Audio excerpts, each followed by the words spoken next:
Dolphin News Network. I am Zaya. And I am Tammy. Please stand for the flag salute. Ready, begin. I pledge allegiance to the flag of the United States of America and to the republic for which it stands, one nation, under God, indivisible, with liberty and justice for all. Now our school motto. Be safe, live responsibly, understand, respect, and encourage each other. Go Blue Dolphins! You may be seated. Our joke of the day. What do you call a fake diamond in Ireland? A shamrock. Here is a fun fact. It's impossible for most people to lick their own elbow. Quote of the day by Lloyd Alexander. Keep reading. It's one of the most marvelous adventures that anyone can have. Have an amazing Blue Dolphin Day.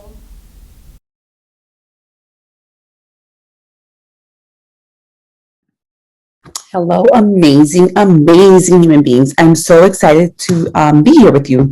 I hope you had a great night's rest. And I can't wait to talk to you about Ramadan. And the story I want to share is pretty long, so I'm going to get started, okay? Let me share my screen. And it's called Layla's Lunchbox.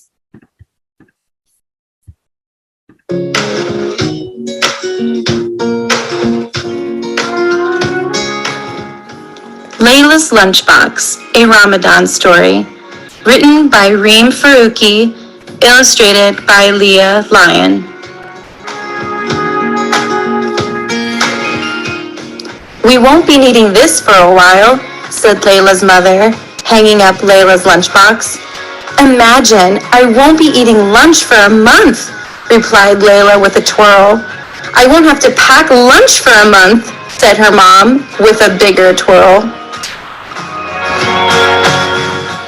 The year before, Layla had wanted to fast with her best friends Hind and Ishrat during Ramadan, but Layla's mom had insisted she was too small. Remembering that, Layla stopped twirling. She missed her friends. Moving from one continent to another had been hard. On the map in her atlas, North America and the Middle East were 10 inches apart. But in real life, she was so much farther away. She wished she was only 10 inches away from Hind and Ishrat. She knew the sign by the highway said, Peachtree City, you'll love to call it home. But she didn't agree with the sign. Abu Dhabi still felt like her home. The next morning before sunrise, Layla's mom gently nudged her. Layla, she whispered. Sari time. Layla chomped on her chocolate chip pancakes with her eyes closed. Delicious, she said. Come, let's pray now, said her mom. After Sari, Layla snuggled back into her bed until her mom woke her up again, this time for school. As she left the house, her mom handed her a note. Layla, please give the note to Mrs. Penworth. Without her lunchbox to carry, her fingers felt extra free and swingy. She felt so light she skipped to the school bus stop. On the school bus, she read her mom's note. Dear Mrs. Penworth, this will be Layla's first time fasting for the month of Ramadan, so it is an exciting time for us. Please excuse Layla from lunch for this special month. Thanks, Mrs. Malik. Layla didn't feel so bouncy anymore. What if Mrs. Penworth didn't know about Ramadan? No one else would be fasting with her. She folded the note into a teeny tiny square and hid it in her book bag. Layla walked slowly to her class. Her throat felt dry all morning. When lunchtime arrived, she still hadn't given Mrs. Penworth her note. Layla, did you forget your lunch? Asked Mrs. Penworth. Layla opened her mouth to speak, but no words came out. Samantha volunteered. I'll share my lunch with Layla. Mrs. Penworth shook her head. Thank you for the offer, Samantha, but Layla, please get a sandwich from the cafeteria. Layla followed her classmates to the cafeteria. Layla, do you want some of my cream roll? Asked Anna. Layla thought of telling Anna that she was fasting, but she didn't think anyone at Sunnyvale Elementary School knew about Ramadan. No thanks, she started to say. I didn't bring my... Are you sure? Asked Anna, unwrapping the cream rolls.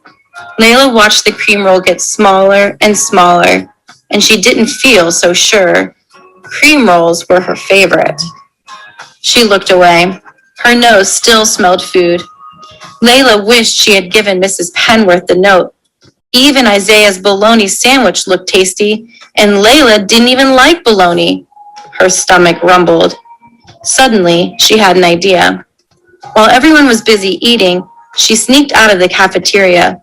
Her stomach stopped growling. Why, Layla, it's a pleasure to see you. But what brings you here at lunchtime? Asked Mrs. Carmen, the librarian. Layla felt safe among all the books. She opened her mouth, and this time her words tumbled out. Layla told Mrs. Carmen that Mrs. Penworth and her classmates didn't know she was fasting. She told her how she missed Hend and Ishrit.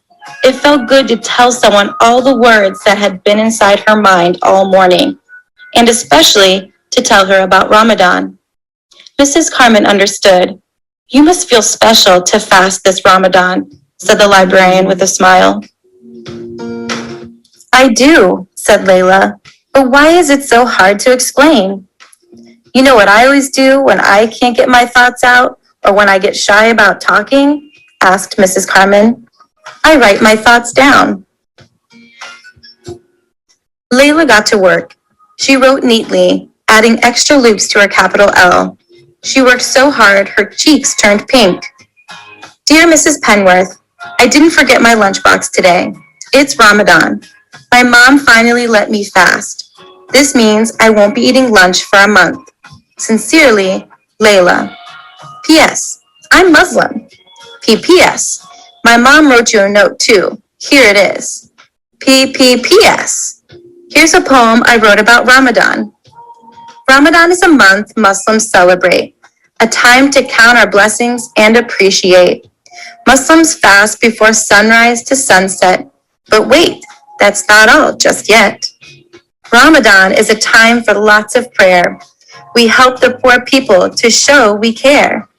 So in the day, I won't be eating any food, but hopefully we'll stay in a good mood.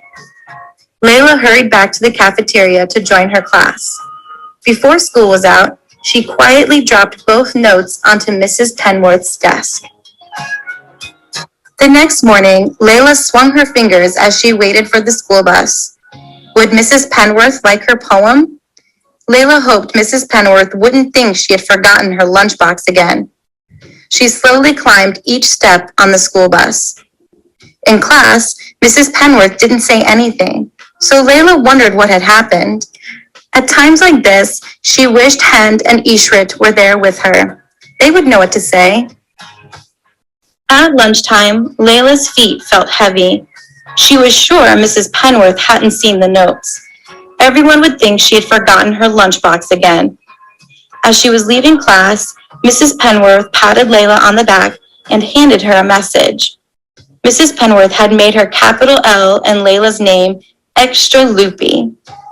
Dear Layla, I enjoyed your lovely poem about Ramadan. I'm impressed you're fasting. What a special time for you. You and your family must be thrilled. Would you share your poem with the class today after lunch? You could go to the library this month instead of the cafeteria. Mrs. Carmen is excited to see you. Sincerely, Mrs. Penworth. P.S. Mrs. Carmen told me you missed your friends. I hope you keep making new friends with our class. Layla twirled all the way to the library. She couldn't wait to share her Ramadan poem with her class. Later, at iftar, she would celebrate this day.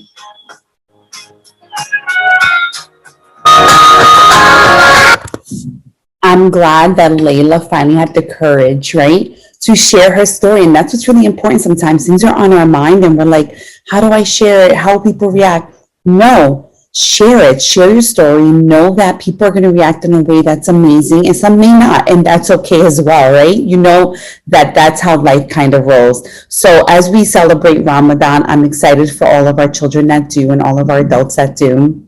And know that we love you, we support you, and everyone have a super duper amazing day.